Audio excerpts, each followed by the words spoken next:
दोस्तों, हिंदुस्तान पर कई सल्तनतों और बादशाहों ने हुकूमत किया। उन्हीं में से एक थी मुगल सल्तनत, जिसने हिंदुस्तान पर 1526 से 1707 तक शासन किया, जिनमें कई बादशाह हुए।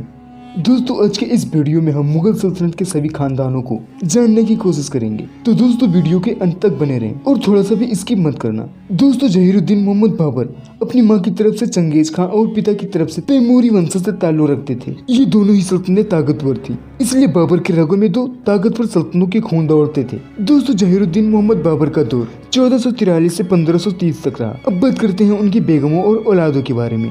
दोस्तों, उनकी पहली बेगम दिलदार बेगम थी, जिनके औलाद गुलरंग बेगम, गुलचेहरा बेगम, मिर्जा हिंदाल, गुलबदन बेगम, मिर्जा अलवर और अगली बेगम का नाम महम बेगम था, जिनके औलाद नसीरुद्दीन मोहम्मद हुमायूं थे। और अगली बेगम का नाम गुलरुख बेगम था, जिनके औलाद कामरान मिर्जा, मिर्जा अस्करी, मिर्जा शाहरुख, मिर्जा सुल्तान अहमद, गुल इजार बेगम थी। दोस्तों, अगली बेगम का नाम मासूमा सुल्तान था, उनकी कोई भी औलाद नहीं थी। और अगली बेगम का नाम बीबी मुबारिका था, उनके भी कोई औलाद नहीं थी। अगली बेगम का नाम आयशा सुल्तान बेगम था, उनकी औलाद फखरुन्निसा थी। अगली बेगम का नाम जैनब सुल्तान था, उनके भी कोई औलाद नहीं थी। दोस्तों, अब बात करें नसीरुद्दीन हुमायूं की। उनका दौर हिंदुस्तान में 1508 से 1556 तक रहा। उनकी पहली बेगम बेगा बेगम, जिन्हें हाजी बेगम के नाम से भी जाना जाता है, उनकी औलाद अल अमान और अकीका थे। अगली बेगम महाचुचुक थी, उनकी औलाद मिर्जा मोहम्मद हकीम, सकीना बानो बेगम, बख्तुनिसा बेगम, बख्शी बानो बेगम। और दोस्तों, हुमायूं की अगली बेगम थी मैवाजान, जिनकी कोई भी औलाद नहीं थी। और अगली बेगम थी गुलबर्ग बीबी, उनके भी कोई औलाद नहीं थे। और हुमायूं की सबसे लास्ट और आखिरी बेगम थी हमीदा बानो बेगम, जिनके औलाद थे जलालुद्दीन मोहम्मद अकबर, जिनका हिंदुस्तान में दौर 1542 से 1605 तक रहा। जिनकी पहली बेगम रुकैया सुल्तान बेगम थी, जिनके कोई औलाद नहीं थे। और अगली बेगम का नाम ज्ञात नहीं है, जिनके औलाद थे हसन और हुसैन। और अगली बेगम सलीमा सुल्तान बेगम थी, जिनके अकबर से कोई औलाद नहीं थे। और अगली बेगम थी मरियम उज्जमानी यानी जोधाबाई, जिनके औलाद थे नूरुद्दीन मोहम्मद जहांगीर। अगले औलाद से शाहजहां खानम, जो एक कनीज से पैदा हुए। और अगले औलाद थे सुल्तान मुराद, वो भी एक कनीज से पैदा हुए। और अगले औलाद थे सुल्तान दानियाल, वो भी एक कनीज से पैदा हुए। और सबसे आखिरी बेगम थी बीबी दौलत शाह, जिनके औलाद सकरुन्निसा बेगम और आराम बानो बेगम थी। दोस्तों, अब बात करें नूरुद्दीन मोहम्मद जहांगीर की। उनका हिंदुस्तान में दौर 1569 से 1627 तक रहा।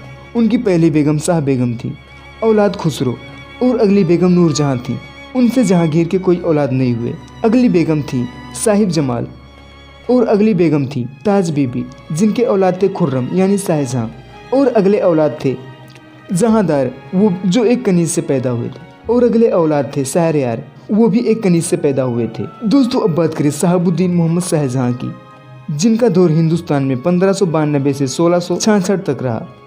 उनकी बेगमों के बारे में बात करें तो पहली बेगम कंधारी बेगम, दूसरी अकबराबादी महल, तीसरी मुमताज़ महल, जिनसे शाहजहां के 14 बच्चे हुए, जिनमें 8 बचपन में ही मर गए। और 6 बचे, जिनमें से 4 बेटे और 2 बेटियां थीं, जिनके नाम दारा सिको, शाह सुजा, औरंगजेब और मुराद बख्श थे। और बेटियों में रोशन आरा और जहां आरा बेगम थी। और दोस्तों, अगली बेगम हसीना बेगम, मुती बेगम और कुदसिया बेगम और फतेहपुरी महल और सरहिंदी बेगम थी। दोस्तों, हिंदल मिर्जा और गुलबदन बेगम को महम बेगम ने गोद लिया था। और रुकैया बेगम हिंदल मिर्जा की बेटी थी। और सलीमा सुल्तान गुलरंग बेगम की बेटी थी। और मरियम उज़ ज़मानी आमेर के राजा बहरमल की बेटी थी। और सुल्तान मुराद और सुल्तान दानियाल एक कनीज के औलाद थे, यानी इनकी माँ की शादी अकबर से नहीं हुई थी। और शाह बेगम, जिसे मानबाई के नाम से भी जाना जाता है, वो आमेर के राजा भगवंत दास की बेटी थी। और ताज बीबी, जो जोधपुर के राजा उदय सिंह की बेटी मानी जाती हैं, जिन्हें जोधबाई भी कहा जाता है। दोस्तों, ये रहे मुगल सल्तनत के खानदान, जिनके नाम और रिश्ते। दोस्तों, उम्मीद करता हूँ यह वीडियो आपको पसंद आई होगी। दोस्तों, इस वीडियो को अपने दोस्तों के साथ ज़्यादा से ज़्यादा शेयर कीजिए और इस वीडियो को एक लाइक करके हमारे इस चैनल को एक सब्सक्राइब कर दीजिए।